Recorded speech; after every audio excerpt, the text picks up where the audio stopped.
Hello, my name is Matt Cloudo with Ruckus Networks, and I would like to welcome you to the Ruckus ICX Troubleshooting series brought to you by Ruckus Education. In today's video, we're going to cover some ways to troubleshoot service failures within your ICX network, and more specifically, today we will use DHCP as an example. Let's get started. Alright, so the first thing we need to understand is our topology. So we can see here that we have the same topology used in other videos, although this time we've included some hosts, including our DHCP server, which is found here on the bottom. Now this DHCP server serves all VLANs. Something to keep in mind, Windows B and C are in VLAN 11, the phone is in VLAN 91, and Windows A, which in later videos will be our multicast source, is actually in VLAN 51. Now our subnets will match this overall VLAN scheme to where the subnet will be 10.1.x, where x is the VLAN number. So in this example, we're using 10.1.11, 10.1.11, 10.1.91, and for Windows A will be 10.1.51 because 51 is our multicast VLAN. All right, let's see what we have here. So in this example, we still have VRP and root bridges established. So we're master on one side in distro 1 for VLANs 2, 3, and 7, and in distro 2, we're master and root bridge for 11, 51, and 91. Now, in this video, we're not going to go through and verify that. I've already done that prior. So our layer 2 and our layer 3 topology is actually functioning correctly. The reports that we're getting are that users in VLAN 11 are unable to obtain an IP address, so they can't connect to anything. So we're going to do a couple different things to troubleshoot that and take a look at it. Now, the one thing I do want to note with this is we are not using helper addresses in our VE interfaces. And the reason for that is we're in a layer 2 domain to where we don't need to forward those requests out to another subnet that we need to route through. This is all layer 2 switched, and these hosts can reach the DHCP server through the layer 2 domain. All right, first things first, let's take a look at the host and see what happens when we try to renew the IP address. So just in a command prompt, I do an IP config. I can see that I do not have an IP address, and Windows has essentially given up on DHCP. Now, for this example, this IP address, this host is in a lab, it's dual connected, it's only how we access it. This is the one that we're worried about because this is the one that connects to our network and it's in VLAN 11. This interface is attached and it's an untagged interface on the switch in VLAN 11. So if we try to renew this, we're going to see if it can renew, and hopefully it does. If not, we're going to take a look and see if we can't find out what's happening to this traffic. Yep, DHCP is timed out, and that definitely explains why there's a mob around my desk right now that's doing this. Hey, I'm sure we can all relate. All right, let's resolve this. So what I've done is I've put an IP address statically on this interface. And I'm doing that because A, I know what the DHCP scope is. And typically you're going to work with your system admins to make sure that you know what scopes are being built on your DHCP server for these VLANs. Now, I know that this IP address is outside of the scope and it's not in use. So I'm going to configure it and then see if I can actually ping and get any connectivity. So let's see what happens here when I try to ping our gateway. Ah, perfect. We're able to ping. Okay, so I think we can safely say now that we have a DHCP problem, which if the angry mob didn't tell us already, now we're certain of it. All right, so let's take a look at a way to troubleshoot that and see if we can resolve it and get DHCP working again. So every time we go through this, I'm always going to harp on where's your root bridge and who's your VRP master. And the reason for that is because right now with this scenario, it's extremely important to know because we want to build this in the right place.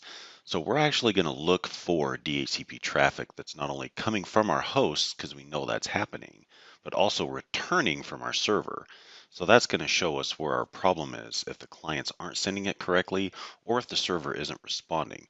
Now, the really powerful thing about networks is it gives you this ability to do this and look into this traffic and see what's going on at more of an access list level. So that's what we're going to do. We're going to build an access list and apply it to the VLAN's VE interface and then enable accounting on it, and we'll be able to watch the traffic as it traverses that VLAN and see which directions we're either succeeding or failing.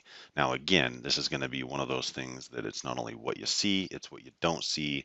So we're most likely going to see traffic flowing in one direction, but not in the other. So let's try and configure this. So the first thing that we want to look at is, based on our topology, we know that distro 2 should be our root bridge for VLAN 11. And if we look at that, we can see that that is indeed the case. So we're going to go ahead and build an extended access list. We're going to do config T, access list extended, and we're just going to number it 100. Okay. All right, let's put some lines in here. So we're going to permit. Now we know that UDP or DHCP is a UDP-based protocol. We also need to know the ports. Now access lists support the name of ports. So we're interested in two of them. We're looking at boot PC, which is the client, boot PS, which is the server. If you're not sure of port numbers, if you need to look them up, almost every single device on the planet has an etc host file or a host file somewhere on it. If not, Google's another great resource. You can find out those ports in a very quick fashion. All right, so let's permit some UDP any equals boot PC. That means any source that's sending boot PC traffic to any destination for boot PS. Now, the good thing to note here is these switches aren't actually case sensitive, but you have to spell things correctly, which I didn't do. So we're going to do a permit UDP any equals boot PC to any equals boot PS. Much better. All right, now we're going to do a permit UDP any equals boot PS, which means we're looking for traffic coming back from our DHCP server destined to our hosts. Okay, now this next line is very important, and my friend and counterpart Brian Stewart likes to say this is what we call an RGE, and an RGE is a resume generating event. If you don't apply this next line, then you're probably going to have some black hole traffic that's going to give you a really bad day. So because we're dealing with an access list, the last implied line of every access list is a deny any. We're going to add a permit IP any. And then finally, we're going to enable accounting. Okay, so now what we need to do is we need to apply this to an interface. And as we know, we're looking in VLAN 11. That's where we're looking for interesting traffic. So we're going to enter the interface of VLAN 11. And we're going to say IP access group 100 in. All right, let's take a look and see if we can't see what's going on with this traffic.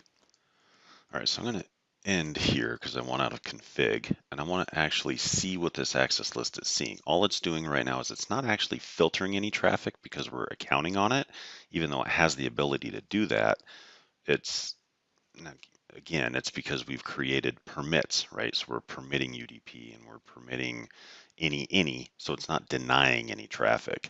But in order to see this, we need to do a show access list accounting VE11 in. And here we can actually see exactly what we kind of assumed was that we have boot PC traffic going to boot PS, and all of this traffic is leaving, but we don't see anything coming back from our DHCP server. Now, this is really beneficial if you're in the middle of this outage and during the day, if the system admin's at lunch, or if it's in the middle of the evening. This allows you to sit down and put solid proof together that there's probably something wrong with the DHCP server scope. So let's take a look and see if we can't correct that and get a hold of the right person.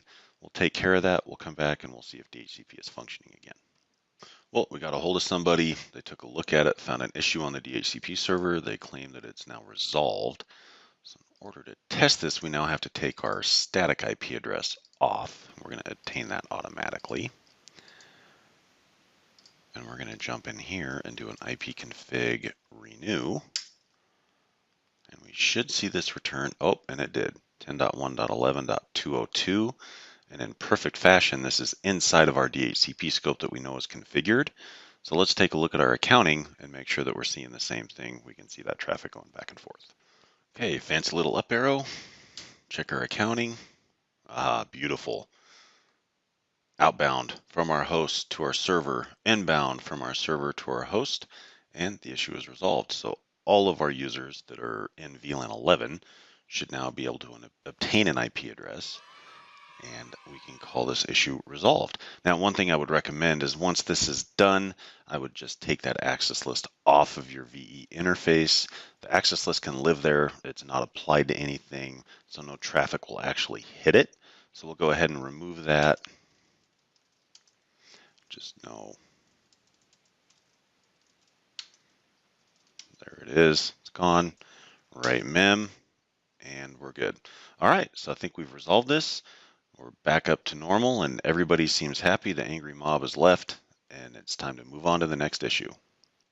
All right, that concludes our DHCP troubleshooting scenario. Hopefully this is something that you find useful. It's a great tool to use, especially with UDP protocols, and it can be applied in a very vast array of different situations. Remember, always include that IP permit any at the end. All right, I want to thank you for joining me, and I'll see you next time.